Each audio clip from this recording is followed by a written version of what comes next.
can't understand why they are. Immigrants are welcome here, no hate, no fear. Immigrants are welcome here, no hate.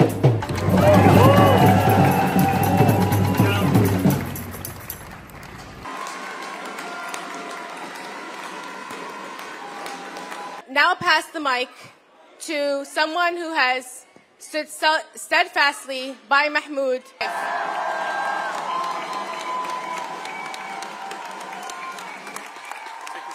So just yesterday, after a long 104 days of separation, our family was finally reunited.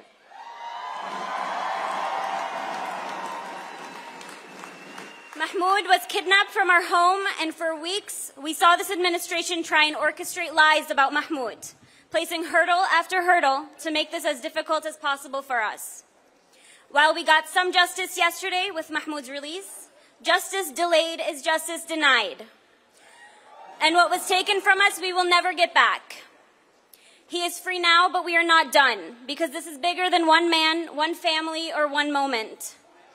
Mahmoud's release is a victory, but it's not justice. Justice is accountability. Justice is no more families ripped apart. Justice is a system that listens to truth. You may have taken time from us, but you did not take our spirit. You tried to silence him, but look around you. His voice is stronger now than it has ever been, carried by each and every one of us here today. Mahmoud missed the birth of our son, but he will raise Dean with pride, strength, and purpose. And one day, our son will know that his father did not bow to fear. He will know that his father stood up when it was hardest and that the world stood with him. So from the bottom of my soul, thank you to every organizer, every advocate, every person who said his name, who refused to let him be forgotten. You brought him home. And we're not finished until no one is jailed for speaking the truth, until no one is silenced for defending human rights. We will not stop until Palestine is free. Here I am. Here I am with you.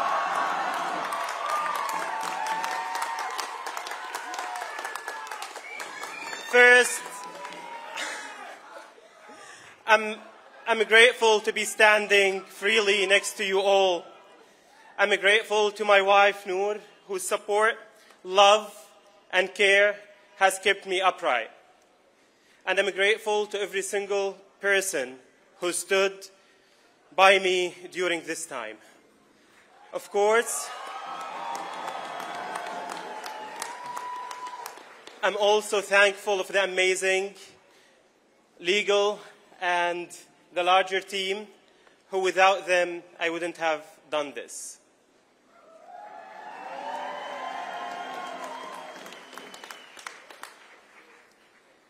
I would like to salute the courage of all students at Colombia and across the nation.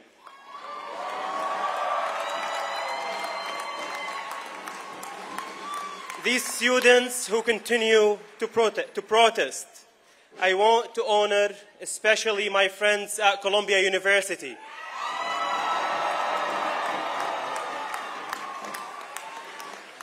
Especially those who are currently battling expulsion and suspension for their consciousness stand. As many of you know, the Board of Trustees at Columbia, the shameful Board of Trustees at Columbia, is currently attempting to expel 15 more students and to suspend tens of others, basically stealing their future, their degrees, their labor, merely because these students are not afraid. These students are not afraid to stand for Palestine. Columbia University will do everything and anything it can to ensure that the words "Free Palestine" are not uttered anywhere near it. But while we are here, Free, free Palestine! Free, free Palestine!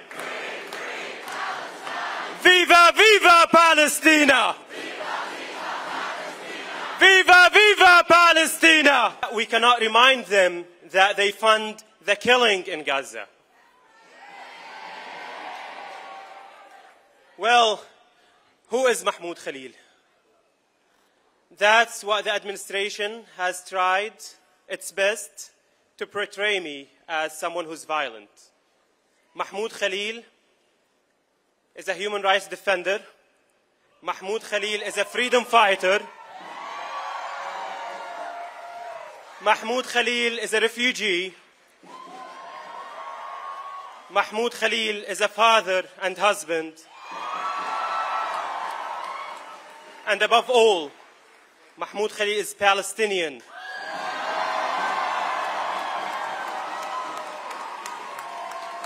Mahmoud Khalil is a Palestinian who refused to remain silent while watching a genocide in Palestine. A genocide that's, of course, committed by the genocidal state of Israel, that's funded by the US government, invested by Columbia University. It's often hard to find patients in ICE detention. The center is crowded with hundreds of people who are told that their existence is illegal, and not one of us knows when we can go free. At those moments, it was remembering a specific chant that gave me strength. I believe that we will win. I believe that we will win. I believe that we will win. Students would dance and jump as they shout, I believe that we will win. In Gina, Louisiana, I found myself literally scratching this into my bunk bed and looking at it as I fell asleep and as I woke up. I find myself repeating it even now, knowing that I have won. In a small way, but by being free today.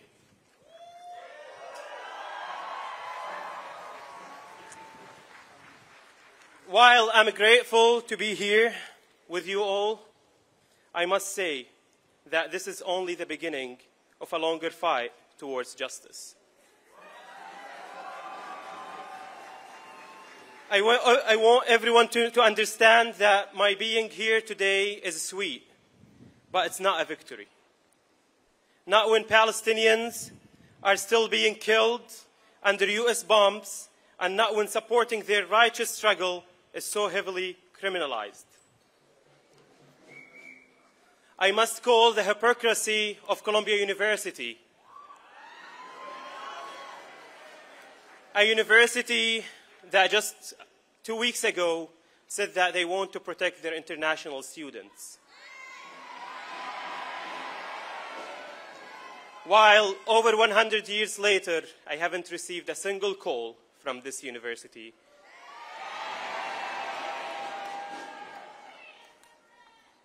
I also must call their double standards. How did we become targets of Israel-aligned groups? Because Columbia University failed to protect its students.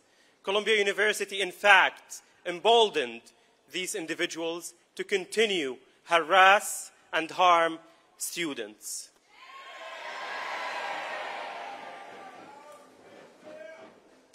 The wave of repression that the Trump administration initiated with my detention was intended to silence the movement for Palestinian liberation. It was intended to scare people into silence. It was intended to distract us from the fact that the US government is a killing machine in Palestine and across the world. But they completely failed. Millions of people spoke up even louder that it is our responsibility to end this genocide, no matter the personal cost. No matter the personal cost. And that's exactly what I will continue trying to do. So long as I'm able, so long as I'm breathing. I want us to remember that there is still a Palestinian political prisoner in ICE detention, Liqa Kurdiya, who lost over 100 family members to the genocide in Gaza. She's now being held in Texas, but she remains steadfast in her advocacy for a free Palestine.